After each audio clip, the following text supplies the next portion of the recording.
কত স্বপ্ন নিয়ে এই জায়গাটায় আসছি। আসলে অনেক ইচ্ছা, অনেক স্বপ্ন আছে।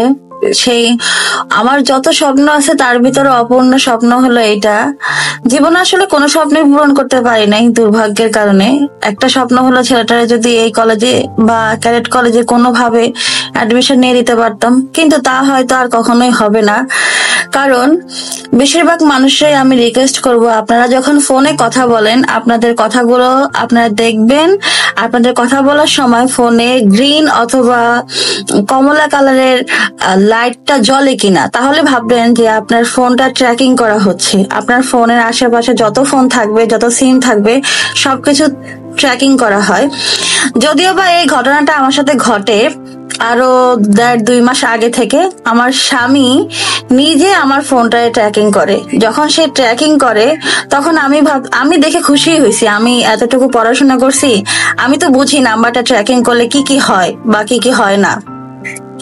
তখন আমি খুশি হয়েছি যে সে আমার নাম্বারটা ট্র্যাকিং করছে। যাই হোক, সে হয়তো আমার অপূর্ণতাটা বুঝতে পারবে, সংসারে অশান্তিটা কেন হচ্ছে সেটা বুঝতে পারবে। 17টা বছর সে আমার শুধু ভাত খাওয়ায় রাখছে, শুধু কয়টা ভাত, আর বছরে ফিতরা জাকাতের কাপড়ের মতো একটা কাপড়, এই দিয়ে আমার 17টা বছর আমি পার করছি বা এখনো পার করতেছি শুধু বাচ্চাদের মুখের দিকে তাকায়। কিছু করার নাই ভাই, কই যাব? যদি এরপরে বিয়ে করলে, যদি এরপরের শেষ আমিও যদি এর চেয়ে বেশি খারাপ হয়, যদি এর চেয়ে বেশি দুর্ভাগ্য বা কষ্ট আমার কপালে লিখে থাকে, তখন আমি কি করব? কোথায় যাব? শুধু এতটুকু ভয়, এই ভয়ের কারণে।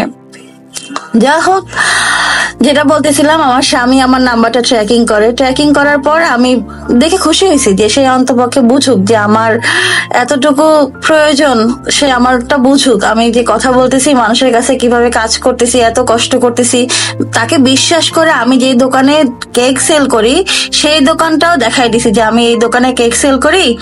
আমার মানে যত গোপনীয়তা ছিল তাকে আমি জানাইছি। ইচ্ছা ছিল একটা মাছের খামার দিব, সেখান থেকে সে আমার নাম্বারটা ট্র্যাকিং করা শুরু করে। নাম্বার ট্র্যাকিং করার পর এতদিন সে করতো, এখন তার ভাইরে দিয়ে করায়। আমার গায়ের কাপড়টা যদি আমি চেঞ্জ করি তাহলেও সে তার ভাই ঠিক ওই শব্দটা পায়। নাম্বারটা এমন ভাবে ট্র্যাকিং হয়েছে, ফোনটা এমন ভাবে ট্র্যাকিং করে সে ইয়া করছে। তারপর আমি যেটা বলতেছিলাম, সে এভাবে ট্র্যাকিং করে আসলে আমার অনেক মানে অনেক এভিডেন্স, আমার বিরুদ্ধে এভিডেন্স জোগাড় করতে চাইছে, আসলে কোনোভাবে পারে নাই। কারণ আমি তো অন্যায় কোনো কিছু করি নাই। আমি গুগল এবং ইউটিউব অফিসে, ফেসবুকের অফিসে মেল করছি। আমি আশা করি তারা আমাকে খুব তাড়াতাড়ি রেসপন্স করবে। আমাকে তারা যে যে উপায়ে মারতে চাইছে, তাবিজ কালাম, আমি সবকিছু এভিডেন্স পাঠাই দিছি সবার কাছে। আমি মারা যাওয়ার পর আমার এই চ্যানেলটাতে সবকিছু অটোমেটিক আপলোড হবে। আমি সবকিছু আপলোড করে দিছি, শুধু সিকিউরিটির কারণে আমি নিরাপত্তাহীনতায় ভুগতেছি।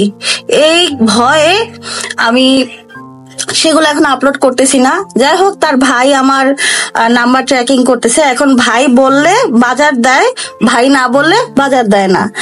এতদিন আমারে করতো, এখন আমার বড় ছেলেটারে করতেছে। আমি এত কষ্ট করে 3টা বছর কি পরিমাণ কষ্ট করতেছি যে এক ছেলেটার একটা ভালো জায়গায় নেওয়ার জন্য, আমার মতো যেন চোখের পানি আমার ছেলের না পড়ে এই জন্য। তারপরও তারা আমার পিছু ছাড়তেছে না। আচ্ছা ভাই, 17টা বছর আপনি আপনার শারীরিক চাহিদা, একটা মেয়ের দ্বারা আপনার শারীরিক চাহিদাটা মিটান। সোজা বাংলায় কথা বলি, আপনার শারীরিক চাহিদাটা একটা মেয়ের দ্বারা মেটান। আপনার সুখ দুঃখ কষ্ট সবকিছু ওই মেয়েটা দেখে। তারপরও ওই মেয়েটারে মারার জন্য, ওই মেয়েটাকে সমাজের চোখে খারাপ করার জন্য তার নাম্বার ট্র্যাকিং করে, তাকে তাবিজ করে বিভিন্ন উপায়ে, আমি কালকে প্রমাণও করে দিছি যে দেখো সে আমাকে এভাবে এভাবে তাকে প্রতিদিন ইনফ্লুয়েন্স করে ডিভোর্স দেওয়ার জন্য। প্রতিদিন সে আমাকে মৌখিক ভাবে 1 তালাক দিছে, সেটাও আমি মেনে নিছি, মেনে নিয়ে চুপ করে আছি। আমার ভাই বোনরা আমার সাথে অভিমান করে বসে আছে, বসে থাকুক। আমি তাদের কাছে অনুরোধ করব যে তোরা আমার কাছে ফিরে আয় প্লিজ। আমি খুব হেল্পলেস একটা মানুষ হয়ে গেছি। আমার চারপাশে আমি কোনো রাস্তা পাচ্ছি না। ওরা আমার ধীরে ধীরে মেরে ফেলতেছে, আমি মরে যাচ্ছি। আমি মারা যাওয়ার পর তখন এসে ঠিক চোখের পানি তোদের পড়বে, কারণ তোরা আমার একই মায়ের পেটের ভাই। তোরা আমারে কখনো অস্বীকার করতে পারবি না, আমিও তোদেরকে কখনো অস্বীকার করতে পারবো না। তাহলে কেন তোরা এই অভিমানটা জেনে রাখছিস? এই অভিমানটার কারণে দেখ আমাকে কিভাবে মারতেছে, আমি কিভাবে মরে যাচ্ছি। এতদিন আমারে তাবিজ করছে, আমারও অসুস্থ রাখতো, তারপর ছোট ছেলেটারে করছে, এখন আবার অভিরও শেষ করে ফেলতেছে। তোরা তো জানোস মা মারা যাওয়ার আগে সবসময় বলে গেছে যে অভিরাহাকে দেখে রাখতে। তাহলে কেন তোরা ভুলে গেছিস? তোরা প্লিজ ফিরে আয়, এই ভিডিওটার মাধ্যমে বলতেছি। আর প্রত্যেকটা মানুষের এক একটাই মেসেজ দিতেছি, ভাই জীবনেও এমন সরকারি চাকরির কাছে কোনো মেয়ে বিয়ে দিয়েন না। সে 16টা 17টা বছর আমার ভোগ করে শুধু কয়টা ভাতের বিনিময়ে রেখে এখন সে আমার নাম্বার ট্র্যাকিং করে তার ভাইয়ের দ্বারা। তার ভাই আমার নাম্বার ট্র্যাকিং করে। আমি সাইবার ক্রাইমে যোগাযোগ করছি, আমি সবকিছু ইউটিউব এবং ফেসবুকে শিডিউল দিয়ে আপলোড করে রাখছি। আমি মারা যাওয়ার পর অটোমেটিক এগুলো আপলোড হয়ে যাবে, আপনারা দেখতে পাবেন সবাই। কিন্তু এদের হাত থেকে বাঁচার কোনো উপায় পাচ্ছি না। এত সুন্দর কলেজটা এসে আমি কান্না করে দিছি যে আমি কি পারবো ছেলেটার এই জায়গাটায় পৌঁছায় দিতে। আমার ছেলেটার আমি এই জায়গাটা দেখতে চাই। আমি যতটা কষ্ট পাইছি, আমি